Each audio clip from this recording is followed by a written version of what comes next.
संहिता से 1 या 2 दिन पहले नवीन जिलों और नवीन संभाग बनाने की घोषणा व्यवहारिक नहीं थी, ठीक नहीं थी। और इसके मोटे मोटे जो कारण हमारी कमेटी ने प्राप्त किए, आपको जानकारी है कि हमारा संकल्प था कि व्यवहारिक रूप में जो जिले हैं, वित्तीय संसाधनों की उपलब्धता है कि नहीं है, प्रशासनिक आवश्यकता है कि नहीं है, कानून व्यवस्था उससे ठीक होगी कि नहीं होगी, और सांस्कृतिक सामंजस्य होगा कि नहीं, इत्यादि मोटे मोटे तौर पर ये बिंदु होते हैं। और इनको पूर्ण रूप से अनदेखा किया गया, जनसंख्या को अनदेखा किया गया। और आप पाएंगे कि सामान्यतः जनसंख्या अगर नेशनल एवरेज लें तो भी करीब 9 लाख के आसपास होती है, 9,50,000 के आसपास होती है। और अगर मरुस्थलीय जिले हैं, कुछ आदिवासी है तो 6 लाख, और बहुत ही कोई जैसे बहुत कहीं गंगटोक में चले जाए, बहुत छोटे छोटे हो तो 4 लाख, ये जनसंख्या का क्राइटेरिया है। और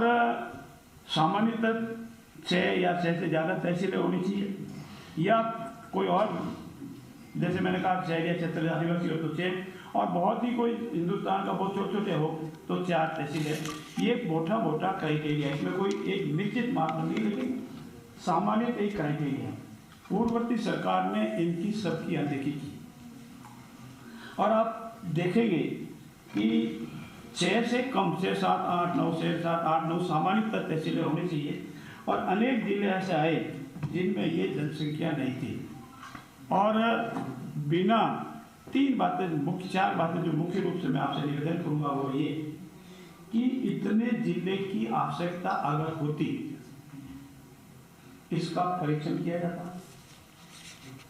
वित्तीय संसाधनों की उपलब्धता की घोषणा की जाती, प्रशासनिक लवजमा कहां से आएगा इतना एक साथ, उसका परीक्षण किया जाता, संभाग स्तरीय,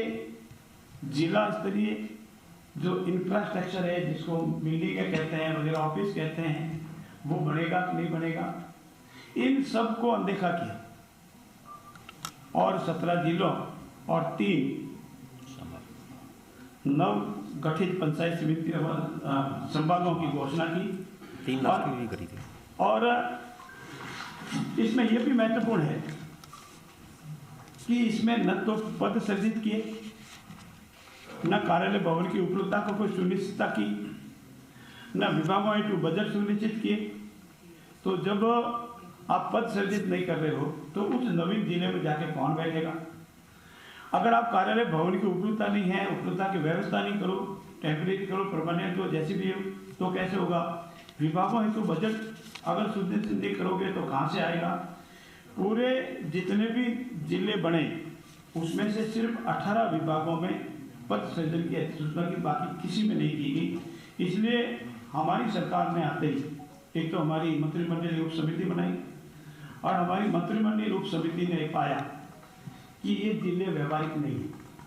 ये जिले जनहितार्थ नहीं है, ये जिले राजस्थान सरकार या राजस्थान राज्य पर अनावश्यक भार डाल रहा है। हमारी कमेटी ने ये भी पाया कि इन जिलों की उपयोगिता बिल्कुल नहीं है, और बिना उपयोगिता, बिना संसाधनों के जिलों की घोषणा करना किसी भी रूप में ठीक नहीं है। जब 67 ईयर्स में 7 जिले बनते हैं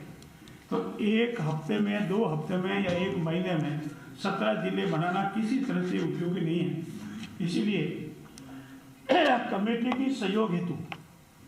मंत्रिमंडलीय समिति की सहयोग हेतु अपने एक एक्सपर्ट कमेटी भी बनाई, और सेवानिवृत्त IAS डॉक्टर ललित के पवार की अध्यक्षता में कमेटी बनाई। उन्होंने पूरे नवीन जिलों में जाकर के नेशनल के जो मापदंड है उसको, अन्य प्रदेशों में जो जिले बने उनको पूरी तरह से एग्जामिन किया, और एग्जामिन करने के बाद उन्होंने भी ये रिपोर्ट दी कि नहीं, ये जो नवीन जिले बने हैं या नवीन संभाग बने हैं ये व्यवहारिक नहीं है, उचित नहीं है, राज्य के हित में नहीं है, उस जिले की जनता के हित में नहीं है, आपसी सामंजस्य भी नहीं है, अनेक जगह विरोध हुए हैं, हड़तालें हुए, धरना लगाए, इसीलिए उचित नहीं है। और इसीलिए सरकार ने ये निर्णय लिया है कि ये हमारी जो अविवेकपूर्ण निर्णय सरकार ने बजट के साथ साथ प्रशासनिक समस्याएं खड़ी कर दी, और यही नहीं, आमजन ने अपने कार्यों को पहले जिलों के अनुसार कोई लाभ भी नहीं मिल पा रहा है। ऐसी स्थिति में हमारी सरकार ने तमाम परेशानियों को ध्यान में रखती हुई इस संबंध में समीक्षा करने हेतु जो हमारी समिति बनाई थी, हमारी जो एक्सपर्ट कमेटी बनाई थी, उनकी जो रिपोर्ट आई, उनके आधार पर हमने तय किया है कि नवीन जिलों जो बनाए गए हैं